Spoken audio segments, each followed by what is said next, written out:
Well, good evening again. I am Rabbi Josiah. This is part two to election cycles and prophecy. As previously stated in my other video,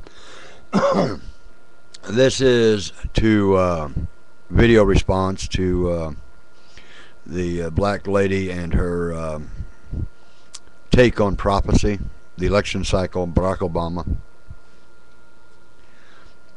In scriptures, it tells us of spiritual warfare.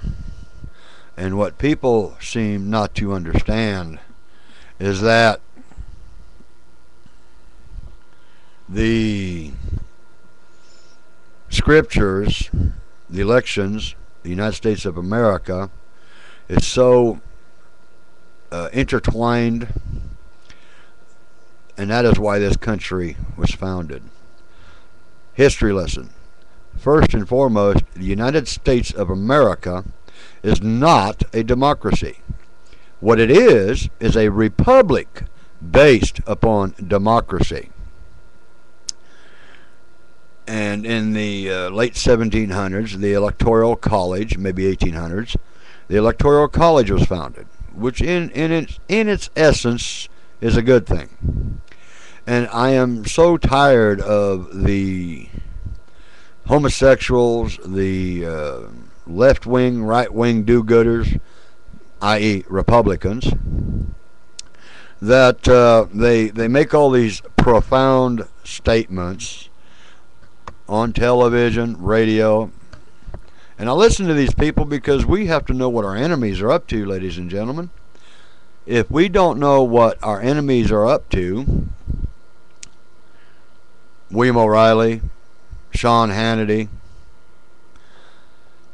Neil Boortz, Mr. Savage, Rush Limbaugh. I mean, the list is very, very extensive, and these are the national media. You know, I tried calling Neil Boortz's 800 number, and it tells me I can't dial the number because it's excluded from my area. And I found that quite disturbing. That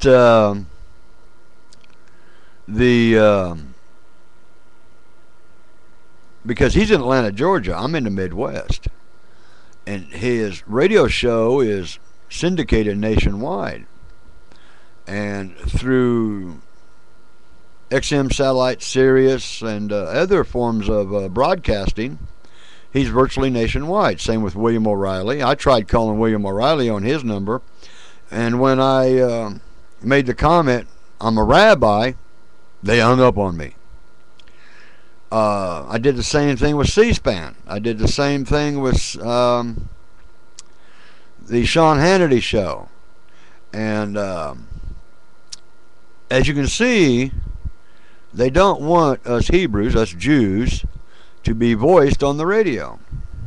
And, you know, I make a total of a whopping $8,000 a year, so I guess Neil Boortz, William O'Reilly, Sean Hannity, I guess I'm part of that welfare crowd, as they so eloquently portray on their radio station. One thing I've noticed, all of these pundits and commentators on Sean Hannity, oh yeah, look at the title, Hannity's America. That's scary. The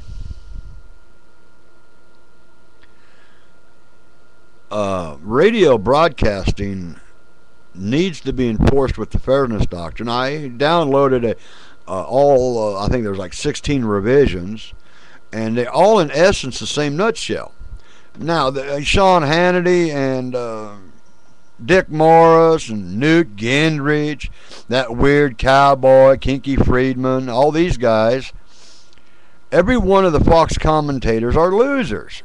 And they always have someone on their show that are losers. And have you ever noticed Fox News has all these people on there, you know, Ann Coulter, Kinky Friedman, Newt Gingrich, Dick Morris, they're all promoting something. Now, Bob Beckel, that man, I love him. Whether he's Democrat or Republican, he's like Wilford Brimley. He tells it like it is. And he has numerous times has struck down Sean Hannity on his show. Bill O'Reilly won't even have Bob Beckel on his show that I know of.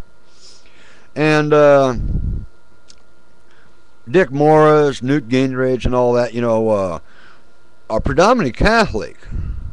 And Catholicism teaches to hate Jews, to hate Muslims. And, of course, that has changed over the years. But I'm kind of rambling and ranting, I guess. But news commentators, contributors, Fox News contributors, they're getting paid by Fox to say these things. Dick Morris was ousted out of the Democratic Party. Newt Gingrich he left Speaker of the House and Congress in disgrace. And a lot of these other pundits, Ann Coulter, oh my word, you talking about a feminazi? That's the only thing I like about Rush Limbaugh is when he coined that phrase in the 90s after the Clintons got in office, feminazi. That describes all these feminists out there, and I have to agree with it. And, we're in spiritual warfare, people. And if you look at my front page here at YouTube, you'll see a prayer I put out there to bind and gag and loose from all their assignments, unclean, unrighteous spirits. And we need to crucify the flesh, spiritually and mentally.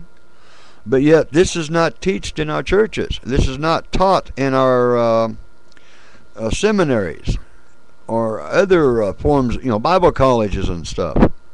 What really upsets me is even Pastor John Hagee has stopped giving altar calls to come down to publicly confess your sins. But yet, he is one of the biggest mega churches out there. And Ron Parsley. Now, I give Jimmy, guy from Louisiana, Jimmy Swaggart, he gets on national television and asks for forgiveness, which was very commendable. He's making a comeback. The man is a pretty good teacher of the scriptures. But these other people, wow. We also have to look at Reverend Wright. The man spoke of some very serious truths. AIDS, acquired immune deficiency syndrome. That was not coined until 1982. Prior to that, ladies and gentlemen, no one knew what a syndrome was. A syndrome, by the American Medical Association and Department of Defense, is something man-made. And it's either called a disease or a syndrome, etc. AIDS, the acquired immune deficiency syndrome, was first perfected under CIA and U.S. government-funded scientists under the auspices of Idi Amin. This was in the 1970s. At the same time in world history, 1979, the Shah of Iran was deposed and came to the United States of America by covert operations. And until his death, he lived in the United States in government housing. Government paid him every month substantial amounts of money. Now, during this same time, if we remember history, Russia under Gorbachev invaded Afghanistan.